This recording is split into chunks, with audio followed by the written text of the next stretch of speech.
नमस्कार, मैं जितेंद्र चतुर्वेदी। तो क्या मनीष सिसोदिया ने सारे राज खोल दिए हैं?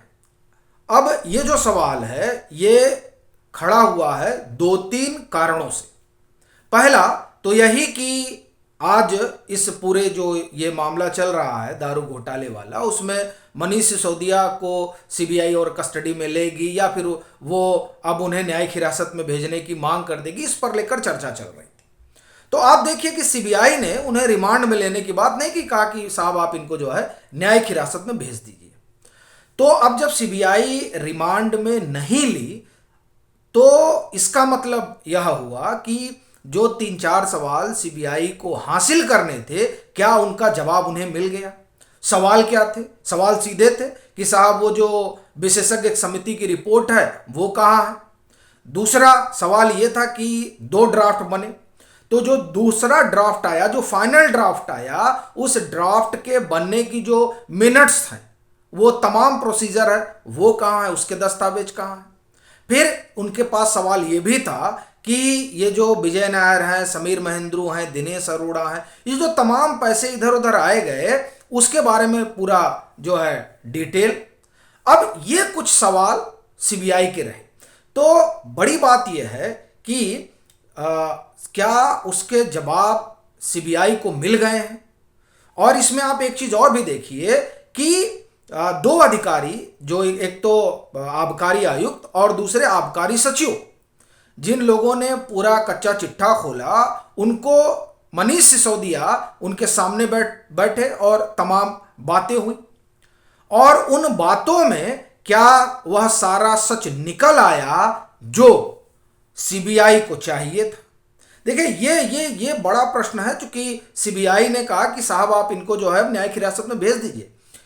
तो क्या इसका मतलब ये निकलता है कि मनीष सिसोदिया ने सब कुछ बता दिया? एक तो ये। अब इस और जो दो वजह हैं उसमें देखिए, एक वजह यह है कि कल ही की बात है, संभवतः संजय सिंह की प्रेस कॉन्फ्रेंस होती है और उसमें वो कहते हैं कि मनीष सिसोदिया को बड़ा टॉर्चर किया जा रहा है। अब फिर सवाल उठा कि साहब टॉर्चर क्यों किया जाएगा? जब वो पहले 5 दिन की हिरासत में भेजा गया था तो कोर्ट ने स्पष्ट कर दिया था कि सारे मामले की जो है जो पूछताछ होगी उसकी वीडियोग्राफी होगी। तो सब वीडियो मौजूद है, तो निकल के आ जाता कि साहब टॉर्चर हो रहा है कि नहीं हो रहा है। तो उससे एक चीज ये हुआ कि नहीं, ये थोड़ा एक अभियान भी चलाया जा रहा है और सीबीआई पर दबाव भी बनाया जा रहा है और फिर यह भी बताने की कोशिश हो रही है कि सिसोदिया साहब हम आपके साथ खड़े हैं। दूसरा ये कि साहब उन्होंने कहा कि नहीं, वो तो सीबीआई जो है खर्रा लिख के दे रही है कि अब आप इस पे दस्तखत करिए, मतलब जबरदस्ती दस्तखत करिए। तो ये जो तमाम चीजें हैं ये इस बात की ओर इशारा कर रही हैं कि लगता है सीबीआई को बहुत कुछ मिल गया है। और अब चूंकि मिल गया है तो आगे ये जो जब जांच पड़ताल बढ़ेगी तो जाहिर तौर पर इसमें और भी नाम आए होंगे, और जब और भी नाम आएंगे तो उनको भी बुलाया जा सकता है और उसमें हो सकता है दिल्ली के मुख्यमंत्री का भी नंबर आ जाए और हो सकता है कि उसमें जो है जो प्रवक्ता है उनका भी नंबर आ जाए। तो ये तमाम चीजें जो है वो तो हैं। इसलिए ये जो सीबीआई ने कहा कि नहीं साहब अब ले जाइए, वहीं से यह प्रश्न खड़ा होता है। और वैसे भी आप देखें कि एक नरेटिव तो बनाने की कोशिश आम आदमी पार्टी कर ही रही थी कि ये जो दिल्ली की सरकार है वो डर गई है अरविंद केजरीवाल के कामकाज को देखकर। इन्होंने शिक्षा में जो क्रांति ले आई, जो स्वास्थ्य में क्रांति ले आई, उस क्रांति से भाजपा की सरकार घबराई हुई है और इसलिए वो आम आदमी पार्टी की सरकार को बदनाम करने की कोशिश कर रही है। और उसी का एक हिस्सा जो है ये दारू घोटाला है। लेकिन आप देखिए ये नैरेटिव कोर्ट में काम नहीं कर रहा है। इसका मतलब यह हुआ कि कोर्ट में सीबीआई दस्तावेज रख रही है, क्योंकि सीबीआई ने जो कुछ दस्तावेज जुटाए हैं वो जाहिर तौर पर अपनी केस डायरी में लिख रखे हैं और कोर्ट उन तमाम चीजों को देख रहा है। अगर केस डायरी की बात आपको हम कहें तो जैसे आप कोई दवा खरीदते हैं तो उस दवा में आप ये देखते हैं कि साहब आपने जो दवा ली है उसका एक्सपायरी डेट क्या है, इसका केमिकल कंपोजिशन क्या है। मतलब ये हुआ कि उस वो जो दवा है उस दवा के कंप्लीट जो एलिमेंट्स हैं उनकी जानकारी आप जुटाते हैं।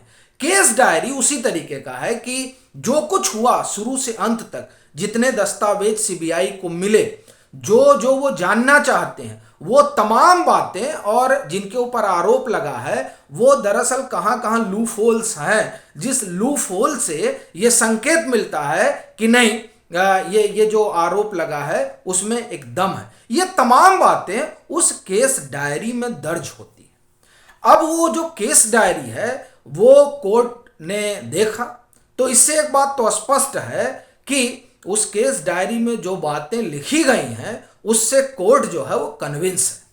उसको ये लग रहा है कि नहीं, ये जो जांच पड़ताल चल रही है और जिस जांच पड़ताल में जो तमाम चीजें निकल कर आ रही हैं, वो इस बात की ओर तो इशारा कर ही नहीं है कि मामले में गड़बड़ी तो हुई है।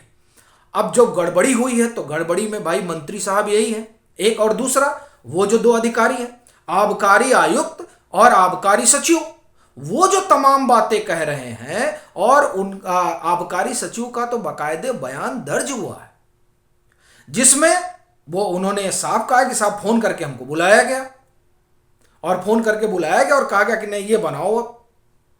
तो ये जो तमाम बातें हैं, इन बातों से स्वाभाविक तौर पर जो कोर्ट है उसको इस बात से वो आश्वस्त है कि ना, बात तो कुछ गड़बड़ है। और यही वजह है कि पहले 5 दिन की और फिर 2 दिन की रिमांड दी गई सीबीआई को, और फिर जब सीबीआई ने ये कहा कि साहब इनको न्यायिक हिरासत में भेज दीजिए, तो कोर्ट ने बाकायदे उनको भेज दिया। कोर्ट न्यायिक हिरासत में जाइए, अब आप 20 मार्च तक वहीं रहेंगे। इस बीच 10 मार्च को उनकी जमानत याचिका पर सुनवाई है। अब कहा तो यही जा रहा है कि अब जब 20 मार्च तक वहां चले ही गए हैं तो अब 10 मार्च अब इधर ईडी आ जाए, क्योंकि अब इसका भी खतरा बढ़ गया है।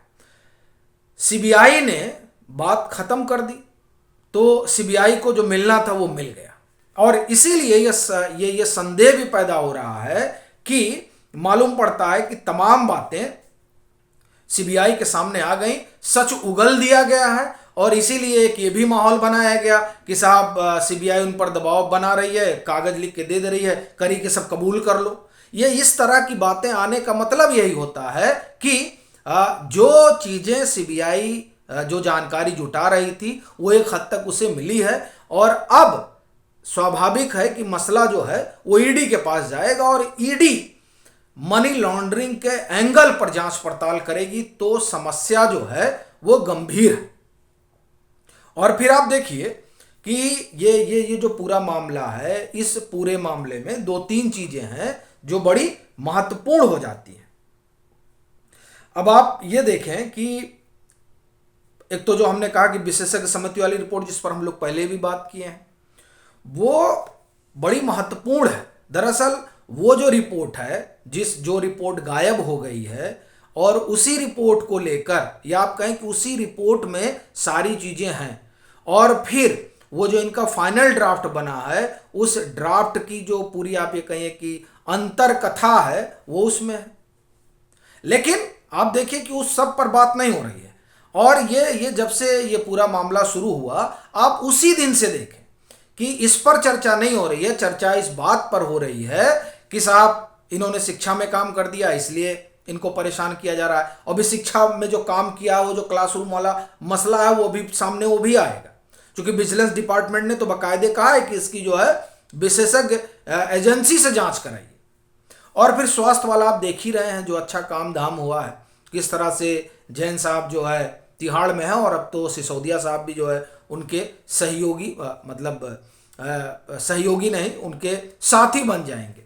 सहयोगी तो कैबिनेट में उनके रहे ही, और वो तो ये जो चीज़ें हैं ये बता रही हैं कि सीबीआई जो हासिल करना चाहती थी उसे मिल गया है। तो अब समस्या जो है बड़ी होने जा रही है आम आदमी पार्टी के अगुवा की। आप इस पूरे मामले पर क्या सोचते हैं वो आप ज़रूर साझा करें, और आप लोगों से अनुरोध है कि अगर आप सक्षम हैं तो यथासंभव मतांतर की आर्थिक मदद जरूर करें, वीडियो को खूब लाइक करें, खूब शेयर करें, और अपने सुझाव भी साझा करें।